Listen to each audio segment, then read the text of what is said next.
Bom dia, boa tarde, boa noite. Estamos começando mais um Bora Varejar, o seu, o meu, o nosso podcast, webcast, produção da Mercado Consumo, a mais relevante plataforma de varejo, consumo e serviços do Brasil. Aqui nesse canal a gente debate tendências, insights, perspectivas. Eu adoro falar que aqui no Bora Varejar a gente conta histórias do mercado. Eu sou o Gustavo Groma, editor da Mercado Consumo. É sempre um prazer estar aqui com vocês. Hoje a gente vai falar sobre um tema, eu separei aqui como a reinvenção da experiência de compra digital, mas a gente, no decorrer desse bate-papo aí, a gente pode denominar até de outro jeito, né? Falando um pouco sobre esse tema, a digitalização acelerou hábitos, redefiniu expectativas e tornou o consumidor mais exigente do que nunca. No meio dessa revolução, varejistas precisam construir uma experiência de compra que une o melhor de dois mundos, a conveniência do online e a proximidade do físico. Em um momento em que o foco é total na jornada do consumidor, o digital precisa evoluir para um lugar também de experiência, assim como o físico fez, principalmente depois da pandemia. Recebemos no episódio de hoje do Bora Varejar Vitor Malho, diretor de e-commerce do Grupo Pão de Açúcar, para contar como o GPA está moldando o futuro do varejo híbrido, integrando tecnologia, dados e experiência humana para transformar a relação entre marca e consumidor. Muito bem-vindo, Vitor. Obrigado por participar aqui com a gente do Bora Varejar. Eu que agradeço, Gustavo. Um prazer estar aqui com você, com essa audiência incrível do Mercado e Consumo. E bora varejar, né? Bom, pessoal, espero que todos vocês curtam, tanto quanto eu e o Gustavo aqui. É sempre bom poder compartilhar ideias, é sempre bom poder contar um pouco do trabalho que a gente vem fazendo aqui no GPA. A gente vem tentando levar o digital cada vez mais para mais clientes, com qualidade, óbvio, sempre olhando para a rentabilidade também, né? Que é o que paga a nossa conta, mas acima de tudo buscando satisfação dos clientes e poder compartilhar essas histórias é algo que me motiva muito. Obrigado pelo convite, Gustavo. Vitor, o GPA é um dos maiores grupos de varejo do Brasil, né? Como tem sido o processo de transformação digital dentro de uma empresa com tamanha tradição? Legal, Gustavo. Você sabe que tem sido uma jornada muito bacana, né? Com muito desenvolvimento, tanto pessoal quanto profissional. O GPA, apesar de ser tão tradicional, ele tem espírito digital, né? Desde 1997, o GPA já trabalha já com o e-commerce, na época chamado de delivery, né? E aí depois, quando chegou a pandemia, o GPA foi uma das empresas que conseguiu se preparar muito rápido, conseguiu escalar o atendimento aos pedidos dos clientes a partir do CD e, como sempre, né, por natureza, preocupado em atender bem os clientes, conseguiu se organizar para atender pedidos abastecedores dessas pessoas que precisavam comprar alimentos, mas não podiam sair de casa. E depois que acabou a pandemia, que a gente começou a perceber os clientes comprando pelo digital porque queriam de fato, e não necessariamente porque tinham que comprar, acho que foi um ponto de virada ali. Foi quando o digital passou a ser pilar estratégico dentro do GPA. Passou a ter papel importante como canal de vendas, como complementariedade dentro da jornada de compra do cliente. Eu, por exemplo, toda segunda-feira tenho um espaço dentro da nossa reunião operacional comercial para poder apresentar resultados do digital e o que a gente vai fazer como próximos passos para todos os líderes da empresa. Isso ajuda muito na integração, isso ajuda muito a trazer cada vez mais o digital para dentro do GPA, que é visto como um varejo tradicional, até por conta da longevidade, mas tem uma alma muito jovem, tem uma alma muito ligada às tendências de mercado. O Vitor, me diz uma coisa, nessas viradas, né, de empresas, principalmente falando de digital, né, muitas empresas falam do desafio, né, falando de operação e cultura, né? Vocês, como você estava falando aí de tipo o e-commerce ali lá para 97, né? A pandemia foram quase 20 anos depois, né? Vocês já estavam melhor preparados para isso, ou de qualquer jeito teve que ter um olhar forte para a cultura e operação, para ter essa virada? Legal, Gustavo. Você sabe que isso me faz lembrar de quando o digital era um projeto, né? E aí ele precisava ser tocado por pessoas extremamente disruptivas, praticamente numa redoma, para que conseguissem evoluir o digital de maneira até distante, se for ver, das demais áreas da empresa, né? E principalmente depois da pandemia, e acho que depois de 2022 até, depois da pandemia, foi quando teve essa grande virada. Por quê? Enquanto as compras saíam do CD, existia, de certa forma, uma fissura, né? A loja, às vezes, tinha dúvida se aquele cliente estava deixando de comprar na loja para comprar através do digital, porque ele estava escolhendo comprar através do digital. E a gente tomou uma decisão muito corajosa ali no final do ano de 2022, que foi sair do CD e ir para as lojas. Hoje, 100% das nossas vendas saem das lojas. Isso gera um senso de pertencimento muito maior das pessoas de loja. Isso gera também uma proximidade muito maior da gente com os clientes. Sem falar do fato que hoje a gente pode entregar 100% do sortimento da loja para os nossos clientes. Então, a gente otimiza a malha logística, a gente consegue trabalhar de maneira mais assertiva com os dados de costume de compra dos clientes, porque eles podem comprar 100% do nosso sortimento, e os números acabam respondendo o quanto essa integração, o quanto essa criação de cultura deu certo com esse movimento que a gente fez. Nos últimos 12 meses, a gente faturou 2,4 bi com o digital no GPA. O digital hoje já representa 13,1% do faturamento do GPA. E acho que um ponto muito importante que também ajuda na questão de todo mundo ver o digital como algo complementar em questão de jornada de compra é a rentabilidade. Com todas essas mudanças, a gente conseguiu atingir 9,9% de margem de contribuição no digital. Então, o digital deixa de ser aquele mal necessário, né, que alguns executivos viam no passado, como de fato algo estratégico, e acho que isso faz a gente superar qualquer obstáculo que exista com relação a uma dúvida, será que isso deve fazer parte da cultura mesmo ou não? Será que deve ser um pilar estratégico ou não? E hoje, pelo contrário do que eu via no passado, eu tenho o time de lojas me chamando para fazer reuniões semanais com eles para entender qual é a estratégia da semana, para entender como eles vão se organizar com o nosso time que está em lojas para poder atender bem o cliente, porque também não adianta a gente só ter a venda e atendimento a eles, né? Então, hoje a gente vive o melhor momento dessa questão cultural. Eu acredito que qualquer obstáculo que existiu no passado, hoje, para não dizer que não existe, é muito pequeno, é praticamente irrelevante. Eu pegando um pouco do que você falou agora e lembrando do que eu falei na introdução ali, o futuro do varejo é híbrido, né? E aí você falando um pouco dessa questão do digital não ser mais o patinho feio, né? Como era lá atrás. Como é que o futuro do varejo é híbrido funciona na prática para vocês, né? Como é que vocês estão lidando com essa frase agora, né? E fala um pouco também para a gente dessa integração entre físico e digital hoje. Legal, Gustavão. Você sabe que eu costumo repetir que hoje em dia o cliente é híbrido, né? O cliente, ele compra o que ele quer, a hora que ele quer e pelo canal que for mais conveniente para ele naquele momento. Então, quando eu converso com algum executivo que conta para mim que ainda não tem o digital, que só faz um delivery e tal, eu costumo provocar dizendo que provavelmente aquele cliente que compra com ele no físico está comprando no digital de alguém que não é ele. Porque o cliente hoje precisa ser atendido em diferentes formas. E como que a gente faz para a gente trabalhar dessa maneira híbrida? A gente converge a estratégia de canais.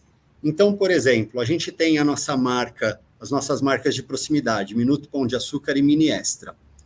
Eu aproveito a proposta de valor deles de conveniência, é uma loja menor, mais rápida para eu separar os pedidos dos clientes, está mais próximo da casa dos clientes para poder entregar com mais agilidade para eles alguma questão de necessidade básica momentânea.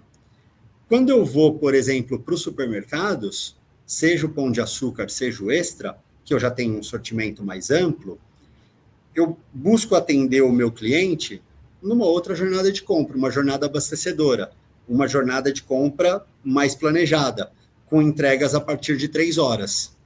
E ainda assim, me sobra um público que é o público que está distante das minhas lojas, que aí eu uso alguns dos nossos parceiros para poder fazer entregas tanto da marca Pão de Açúcar quanto da marca Extra em qualquer lugar do Brasil. Então, dessa forma, a gente consegue conciliar o atendimento do cliente a partir de onde ele quiser e sem ter a fricção de, eu estou acostumado a comprar coisas rápidas ali na conveniência de maneira rápida, e o digital está me complicando, está falando que só consegue me entregar mais para frente, só consegue me entregar amanhã, depois de amanhã. Não, a gente segue a mesma proposta de valor. Então, dessa forma, a gente consegue atender essa flexibilidade, essa natureza do nosso cliente atual, que é já ser híbrido. Agora, me diz uma coisa, Vitor. Vocês conseguem entender, vamos falar de, sei lá, pós-pandemia para cá, né? Uhum. Esse consumidor híbrido, né?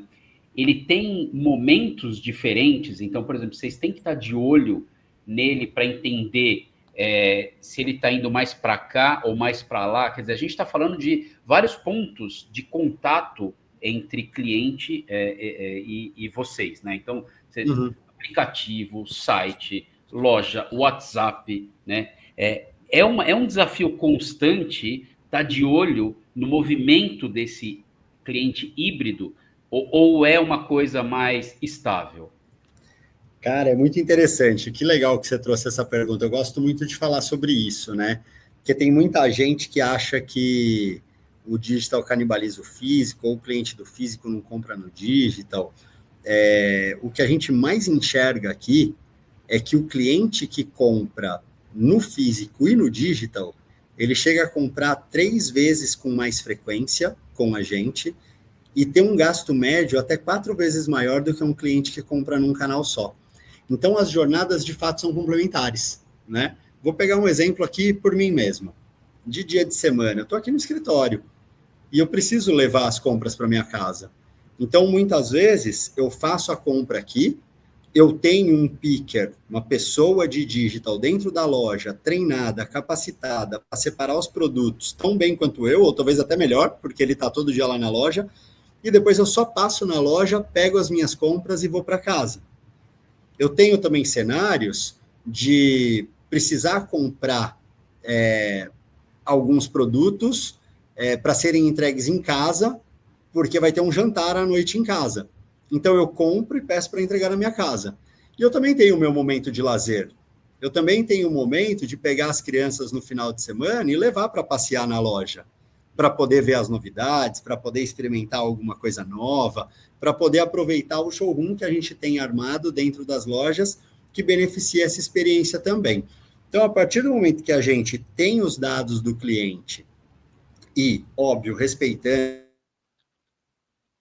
todas as, né? A gente olha o comportamento do cliente, a gente sabe o que ele gosta de comprar, em qual canal ele gosta de comprar, em qual período da semana, como que ele gosta que seja entregue ou ele gosta de retirar, qual meio de pagamento ele gosta de usar e até qual é o meio de contato que ele gosta de se relacionar com a gente. Então, dessa forma, Gustavo, a gente consegue monitorar bem para onde esse cliente está se movimentando. Tem clientes, agora está chegando o verão, tem clientes que compram em São Paulo durante a semana e no final de semana compram na praia. A gente consegue identificar isso e a gente consegue conversar com ele, já acertando qual é o costume de consumo dele e dizendo para ele, aproveita essa oferta, clica nesse link aqui que você já vai entrar na sua loja que atende você na praia.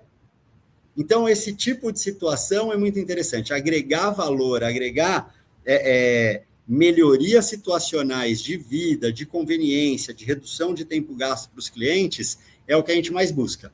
E cada vez mais com a informação dos clientes a gente consegue fazer isso.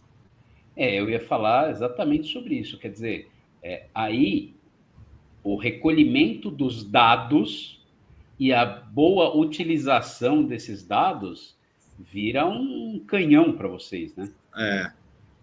Sem dúvidas, Gustavo. E você sabe que eu costumo dizer, né?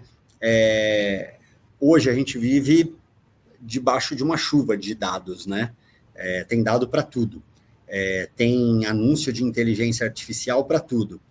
E acho que o ponto de cuidado que o executivo atual tem que tomar de não querer usar tudo sem saber para onde quer ir.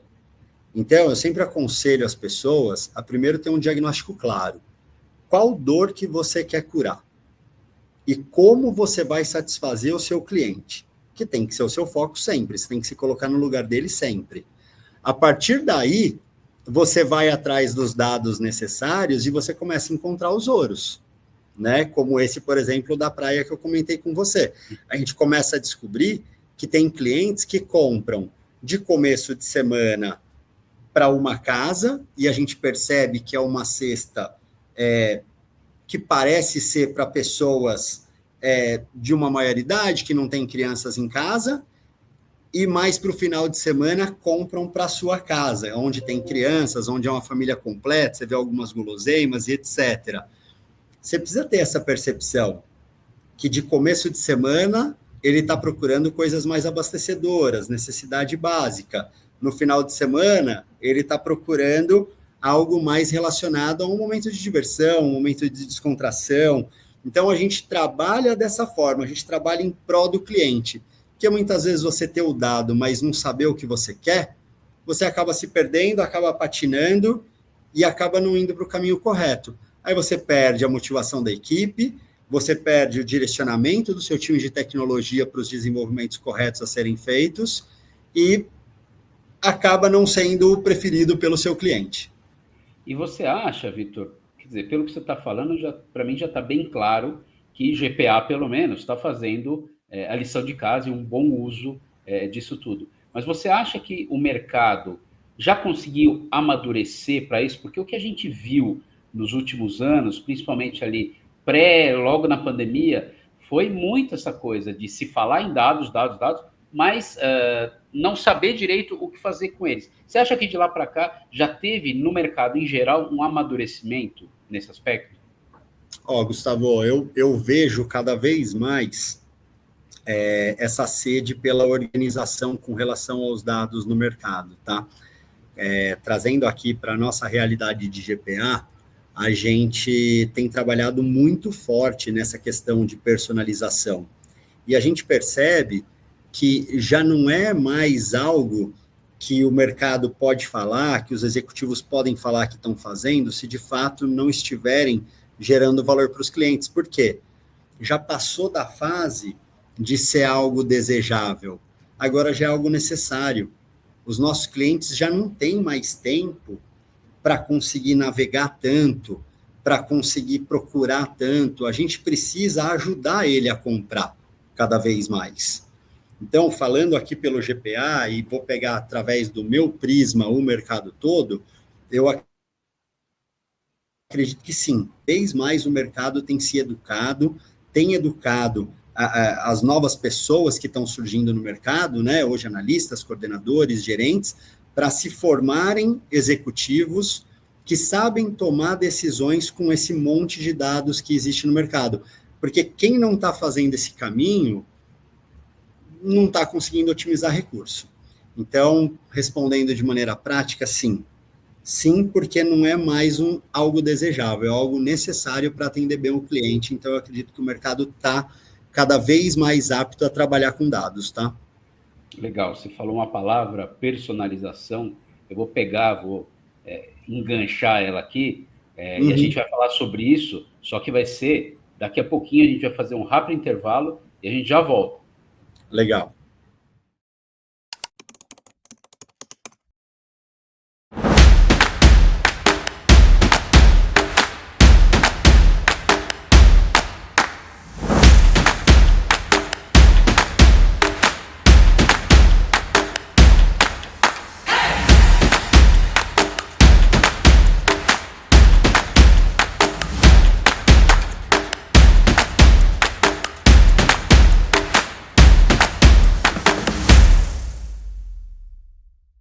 voltamos para mais este episódio do Bora Varejar. Eu estou aqui com o Vitor Malho, do GPA. Vitor, a gente estava falando no primeiro bloco, né? Falou sobre muitas coisas, mas eu quis marcar uma palavrinha que é personalização, né?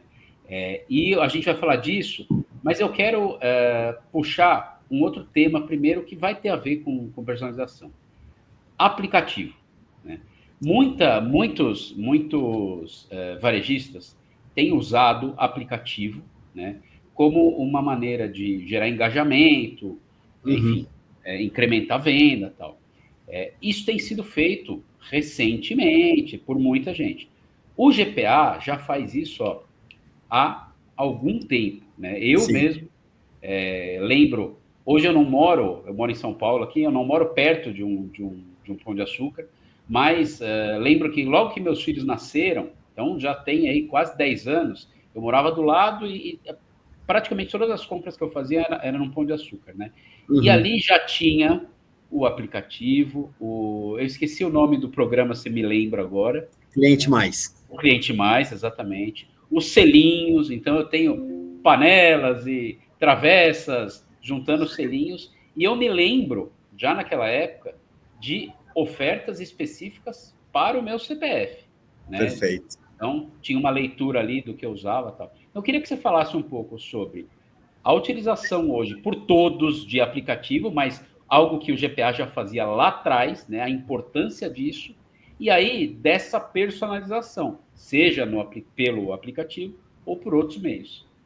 Legal, Gustavo. Primeiro vou fazer um heads up aqui. Se você ainda tiver o nosso aplicativo, tenta fazer uma compra, coloca o seu CEP que eu vou entregar aí para você, tá? Quero você sendo nosso cliente. Até porque você é um cliente mais, pelo que você demonstrou aqui. Sim. Gustavo, eu tenho um super orgulho de falar dos nossos clientes mais. De fato, é um dos primeiros programas de fidelidade, né, do varejo alimentar. Hoje a gente tem 17 milhões de clientes ativos nesse nosso programa. E acho que a coisa mais legal que existe com relação ao cliente mais é o quanto a gente torna perceptível que a gente quer esse cliente próximo de nós. A gente tem um objetivo muito forte aqui dentro de formação de comunidade. A gente não capta clientes a qualquer custo, principalmente se for em detrimento de cuidar bem do cliente que já compra com a gente. Pelo contrário, a gente segmenta os nossos clientes quanto mais próximos de nós, com mais benefícios. Então, por exemplo, se você entrar no nosso aplicativo agora, sendo um cliente mais, um cliente Gold ou um cliente Black, que são as evoluções do programa, você vai ser recebido pelo nome no nosso aplicativo. Aí você vai fazer as suas compras, você vai ver que você tem preços exclusivos, você vai ver que você tem frete grátis com um ticket necessário menor, você vai perceber que você tem antecipação de ofertas, principalmente às segundas-feiras, tá?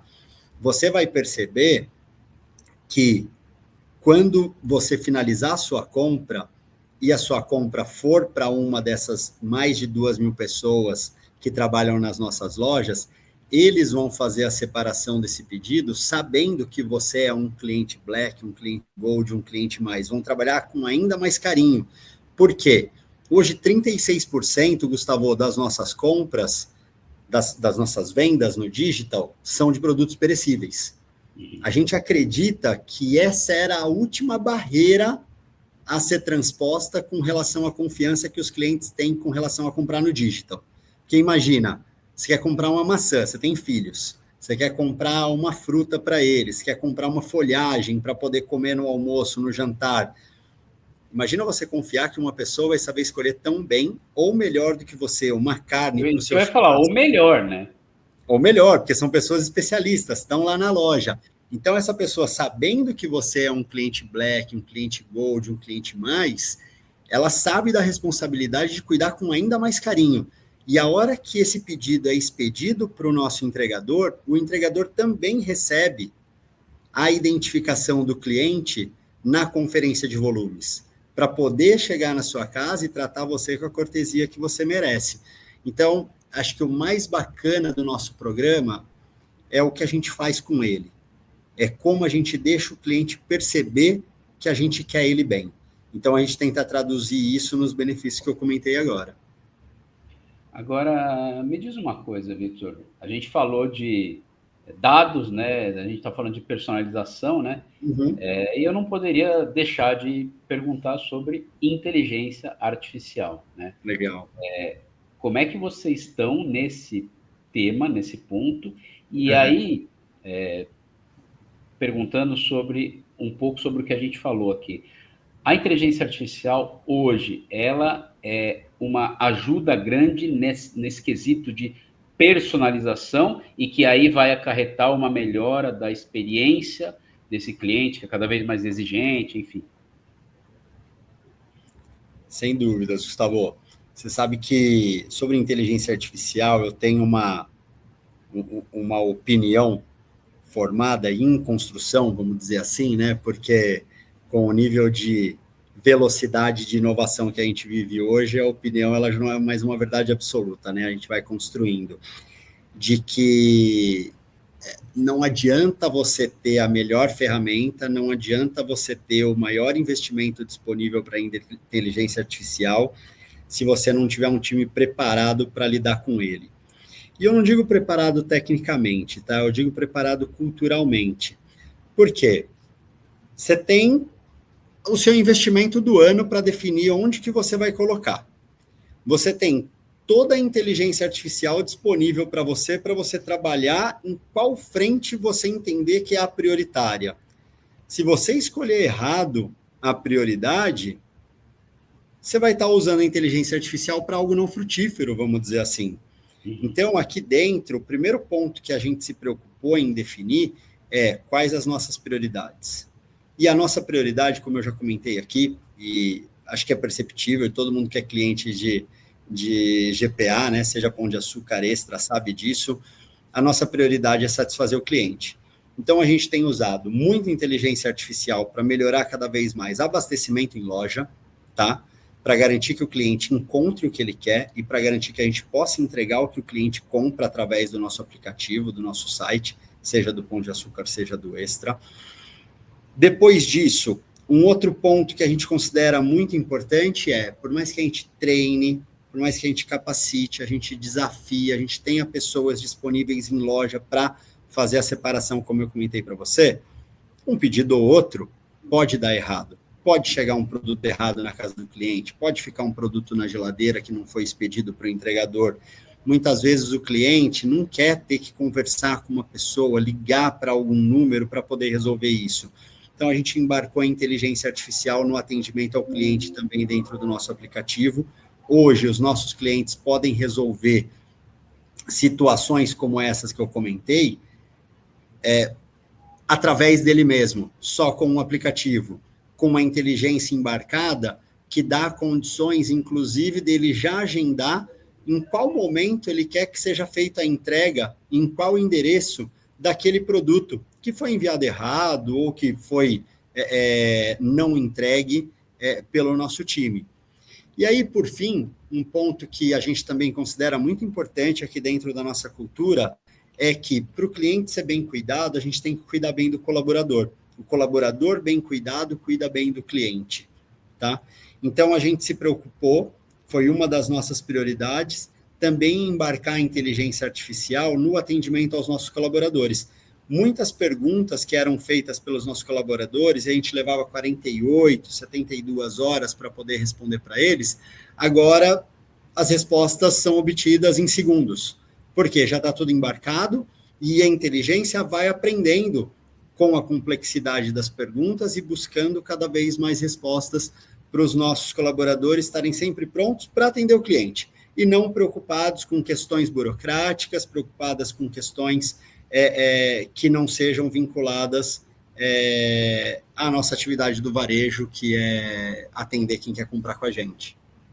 E acho que esse cuidado com pessoas, né, quando a gente fala de consumidor, cliente, e quando você fala agora de olhar para dentro, né, o colaborador, né, ele é fundamental porque se você cuida do seu colaborador, é óbvio que é uma obrigação das empresas cuidar bem do seu colaborador. Mas se você o faz de uma maneira diferente ou de uma maneira legal, você acaba engajando esse colaborador, e o colaborador engajado, ele vai fazer com que a roda interna do GPA gire com muito mais óleo e velocidade, enfim. E eu lembro de uma conversa que eu tive em um podcast com o Marcelo Pimentel, e ele comentando que o movimento Arredondar era um dos parceiros iniciais ali, o GPA, o Pão de Açúcar, do movimento, né? Inclusive, a gente tem episódios aqui no Bora Varejar com o Ari, com o pessoal do movimento Arredondar, o pessoal 10 e um movimento espetacular, né? E que ele falava o seguinte, que quando eles... Eu não sei se vocês chegaram a treinar os colaboradores ali de uma maneira e passaram para outra, mas o ponto que o Marcelo trazia era assim, se a gente treinar o nosso colaborador falando, olha, toda vez que um cliente passar no caixa, você vai lá e pergunta, quer arredondar? Faça essa pergunta. E colocar isso em bullet points, muitos vão fazer, outros não vão fazer, tal. Agora, a estratégia que ele contou que vocês usavam era mostrar vídeos, até levar determinados colaboradores, as comunidades que eram ajudadas pelo movimento Arredondar, o pessoal via a história daquelas pessoas, tudo aquilo mexia na vida de outras pessoas, né? E aí, meu amigo, 100% dos colaboradores faziam a pergunta, e aí, você quer arredondar? Então, eu trouxe essa história para mostrar como é importante, e acho que vocês têm essa visão, né, de engajar o colaborador, né? É isso mesmo, Gustavo. Você sabe que liderar pelo exemplo é muito importante, né? E levar para a prática o que muitas vezes a gente quer que seja passado numa capacitação é ímpar, é memorável, né? Você vê, essa história ficou na sua memória. Recentemente, eu reuni todo o meu time e a gente, para se preparar agora para o final de ano, a gente foi até uma loja nossa para passar o dia todo na loja, e a nossa prática foi a gente separar os pedidos dos nossos clientes junto com os nossos pickers, e a gente fazer as entregas para os nossos clientes junto com os nossos entregadores. E foi algo maravilhoso. Nessa ocasião, eu pude descobrir, inclusive, que a gente tem cliente mais, cliente Gold, dentro da comunidade de Paraisópolis. Eu tive a experiência de fazer entrega para um senhor que comentou comigo. Eu perguntei para ele, eu falei, nossa, e por que você compra com a gente, né? E ele falou, Vitor, essa compra com esse peso, para eu comprar em outro mercado, eu não vou conseguir carregar até aqui a minha casa. E vocês me dão a condição, pela proximidade que eu tenho com vocês, de ter o frete grátis, vocês trazem até mim. Vocês subiram toda essa escadaria com as minhas compras para me entregar. Então, é a satisfação de ver o cliente na ponta sendo atendido e a valorização. Quando você vai fazer um trabalho no escritório, você se colocar no lugar do picker, que é a pessoa que está lá em loja fazendo a separação, você se colocar no lugar do entregador e você se colocar no lugar do cliente. Saber que você não vai atender só clientes que moram em grandes bairros, clientes que trabalham em grandes empresas, mas no final das contas, a gente é vendedor de alimento, a gente é democrático, a gente atende toda a nossa sociedade. Então, esse trabalho de proximidade com a comunidade, saber que a gente pode fazer bem para a comunidade, faz muito sentido. A gente tem um trabalho, Gustavo, que é o Food to Save, um grande parceiro nosso, o Lucas. Lucas já esteve aqui no Bora Varejar também. Deve absorver esse conteúdo aqui, né, a hora que for ao ar. Então, Lucas, um grande abraço para você. Hoje, a gente consegue salvar toneladas de alimentos, que vão muito em linha com o nosso propósito, que é respeitar as pessoas e os alimentos. Se a gente tem condições de fazer essa roda girar, como você disse, fazer essa engrenagem funcionar em prol da comunidade, a gente vai fazer. E as pessoas aqui dentro veem isso como valor. É um dos valores que a gente identifica nas pessoas que trabalham aqui no GPA. É o valor de ser uma gente boa e feliz, é o valor de ter atitude de dono, mas também de ter paixão pelo cliente. E quando a gente fala de paixão pelo cliente, nós estamos falando por toda a sociedade, porque todo mundo é nosso cliente, seja cliente atual ou prospect. Então, isso é muito vivo aqui dentro, Gustavo. Que bom que você trouxe esse ponto. Obrigado. Imagina, que é isso, Vitor. E agora, indo para o nosso final aqui, eu queria fazer um exercício de futurologia. Tá? Vamos lá. Eu brinco que antes a gente falava em 10 anos, 5 anos, agora a gente está falando em meses praticamente, né? É isso. Vitor, o que vocês têm aí mapeado ou não mapeado na cabeça, a hora que você está no chuveiro, enfim, né? De próximo grande passo assim do e-commerce no varejo alimentar? Legal, Gustavo. Eu acho que quando a gente pensa nisso, né, a primeira visão que vem é a velocidade com que as coisas vêm evoluindo, né? Bem o que você comentou, antes a gente projetava 10 anos, agora a gente projeta 3 meses, 6 meses, 1 ano, 3 anos, 5 anos, né? Mais do que 5 anos já começa a ficar muito distante para a gente poder pensar em como a gente vai estar. Então, muitas vezes nesses exercícios, eu faço questão de trazer a provocação inversa. O que não vai mudar? Com certeza não vai mudar ou só vai aumentar a necessidade do cliente pela conveniência. A gente vê as pessoas cada vez mais buscando formas de aproveitar mais tempo livre com as famílias, com os amigos, pessoas queridas, né? A gente vê cada vez mais as pessoas tendo menos tempo distante das telas, menos tempo distante do trabalho. Então, é nosso papel ajudar essas pessoas com a tarefa de fazer compras para que isso seja cada vez mais fluido. Então, eu acho que a evolução das nossas plataformas de compra no varejo alimentar é cada vez mais ajudar o cliente a comprar. Aqui no GPA, por exemplo, a gente já tem a nossa lista de favoritos, a gente já tem a nossa lista de recompra. O que é isso? Tem todas as compras que você fez com a gente. Você quer recomprar? Em 2 cliques você termina o trabalho que você levaria 2 horas fazendo.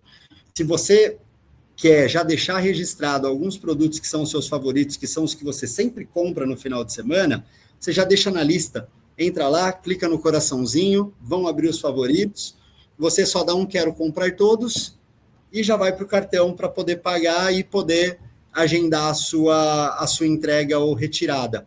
Então, acho que isso é muito importante, a gente ter foco no que não vai mudar, para a gente saber o que a gente tem que fazer. Hoje, só 4% das vendas do varejo alimentar são feitas através do digital.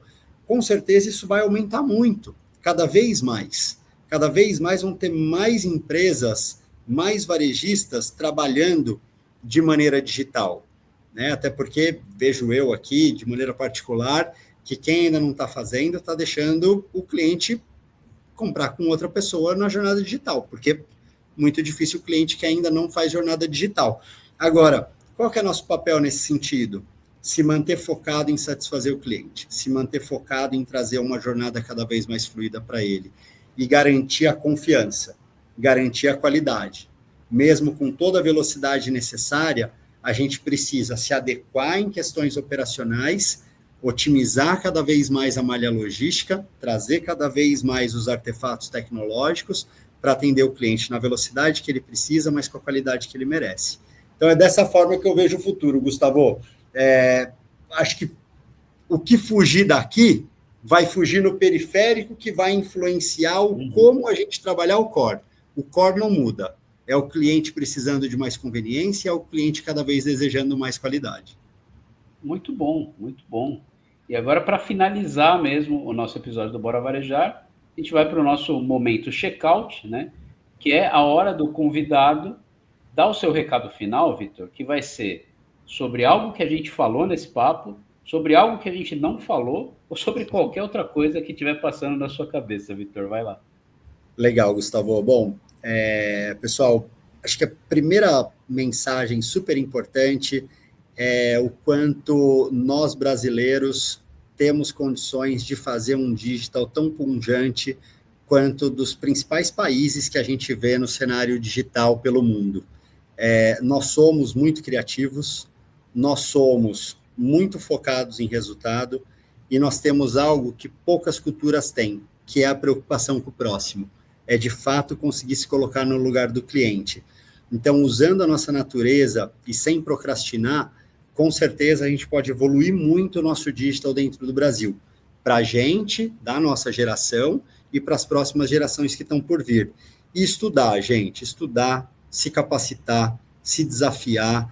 Então, não deixem de consumir conteúdos, tem muito conteúdo gratuito, acho que esse conteúdo é um grande exemplo. Bora Varejar é um baita podcast que já teve inúmeros convidados aqui, sempre com conteúdos relevantes, e tem muitos outros por aí. Então, aproveitem, se desenvolvam os times, pensem em produzir, pensem em semear as pessoas que vão substituir a gente, seja porque a gente vai crescer para outros níveis, seja porque em algum momento a gente vai se dedicar a uma outra função. Precisa continuar tendo executivos preocupados em evoluir o digital dentro do Brasil. Acho que esse é o grande recado que eu quero passar para vocês. Vitor Malho, diretor de e-commerce do Grupo Pão de Açúcar, o GPA. Brigadíssimo, muito, muito obrigado por participar aqui do Bora Varejar, Vitor. Eu que agradeço, Gustavo, foi um grande prazer. Muito bom, você que nos acompanha até agora.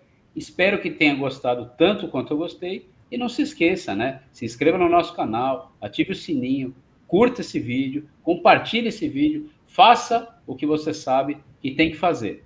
Até a próxima, pessoal!